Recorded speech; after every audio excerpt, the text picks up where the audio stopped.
အားလုံးပဲမင်္ဂလာပါခင်ဗျာကျွန်တော်လွန်ခဲ့တဲ့နှစ်25နှစ်ဝန်းကျင်လောက်ကကျွန်တော်အရန် favorite ဖြစ်ခဲ့တဲ့သချင်းလေးတစ်ပုဒ်ရှိပါတယ်အဲ့သချင်းကတော့ကျွန်တော်ချစ်သောဆရာမျိုးမငိမ့်လို့အမည်ရပါတယ်လေးစားဂုဏ်ပြုရေးသားသူကတော့တေးရီညွန့်ဝေစောမွေးရင်တေးဆိုရုပ်ရှင်မင်းသားကြီးဦးစောဝမ်းဖြစ်ပါတယ်ယခုကာဘာတီဆိုတိခတ်သူကျွန်တော်စန္ဒယာထိန်ဝင်းဖြစ်ပါတယ်ကျွန်တော်ဒီဟာလေးကိုမူမပြက်ကလေးကျွန်တော် improvise ကလေးပြန်တီးထားပါတယ်အားလုံးပဲနားဆင်ခံစားကြည့်ပါခင်ဗျာ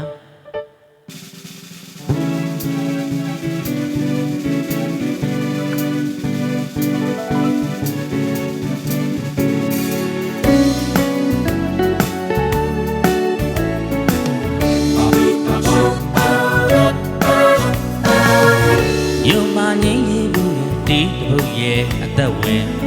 အိပ်ပျော်သွားစဉ်ခဏမှကျွန်တော်မှအိမ်မက်မြင်ချောင်းလူလူမြစ်လူလူကန်းဆက်မှထိုင်နေစဉ်အမတ်တမဲ့ပေါ်လာသည်တွင်အလားတစ်ပါးရွှေစင်သူ့ဆံမြမှလည်းတပွေပန်းလေးပန်းလာစဉ်တပင်ပြိုမျက်လုံးအကြည့်ရှွန်းလဲအသွင်ຫນွယ်ပြုံးကလေးနဲ့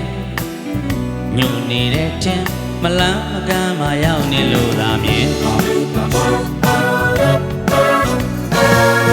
မြို့မှာငိမ့်ကြီးဘူးတီးလို့ရဲ့အသက်ဝင်အိပ်ပျော်သွားစဉ်ခဏမှကျွန်တော်မှအိမ်မက်မြင်ချောင်းလူလူမြစ်လူလူကန်းဆက်မှထိုင်နေစဉ်အမတ်တမဲ့ပေါ်လာသည်တွင်အလားတစ်ပါးရွှေစင်သူဆံမြမှလည်းတပွေပန်းလေးပန်းလာစဉ်သမီးပြိုမျက်လုံးအကြည့်ရှွန်းလဲအသွင်ຫນွယ်ပြုံးကလေးနဲ့ညှို့နေတဲ့ချင်းမလန်းမကမ်းမှရောက်နေလို့သာမြင်ကိုရှင်အိမ်မက်ကဘာလေးထဲမှာမိုးမမြင်လေးမမြင်ပြောမဆုံးနိုင်တော့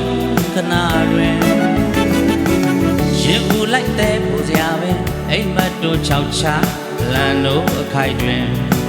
မြို့မှာငင်းရေးခဲ့ဘူးလေဒီတပုတ်ကိုဇံဝင်စာကဗျာစီချဲအမွန်ပြုဆိုခြင်းမပြီးသေးသောပချီကားချက်ကိုကျွန်တော်ရေးပွဲလို့ရေးချက်ညစဉ်ပင်နေ့စဉ်ပင်မြို့မှာကိုပဲစိတ်ထဲလွမ်းကား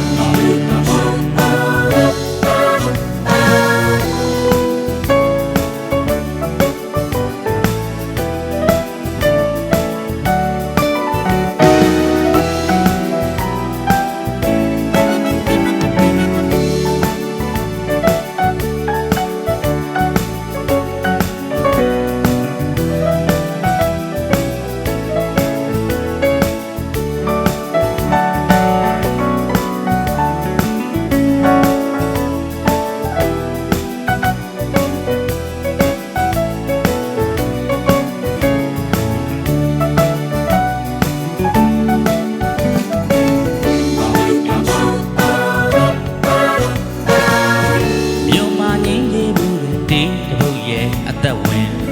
အိပ်ပျော်သွားစဉ်ခဏမှကျွန်တော်မှအိမ်မက်မြင်ချောင်းလူလူမြစ်လူလူကန်းဆက်မှထိုင်နေစဉ်အမတ်တမဲ့ပေါ်လာသည်တွင်အလားတစ်ပါးရွှေစင်သူ့ဆံမြမှလည်းတပွင့်ပန်းလေးပန်းလာစဉ်သမင်ပြိုမျက်လုံးအကြည့်ရှွန်းလဲအသွင်ຫນွယ်ပြုံးကလေးနဲ့ညှို့နေတဲ့ချင်းမလန်းမကမ်းမှရောက်နေလို့သာမြင်ကိုရှင်အိမ်မက်ကဘာလေးထဲမှာမိုးမမြင်လေးမမြင်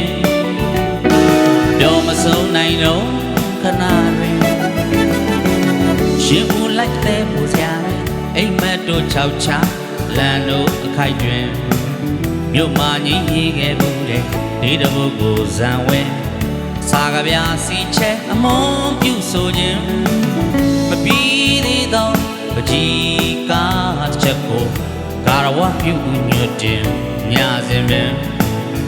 နေ့စဉ်ပင်မြို့မှာကိုပဲစိတ်ထဲကငါမြင်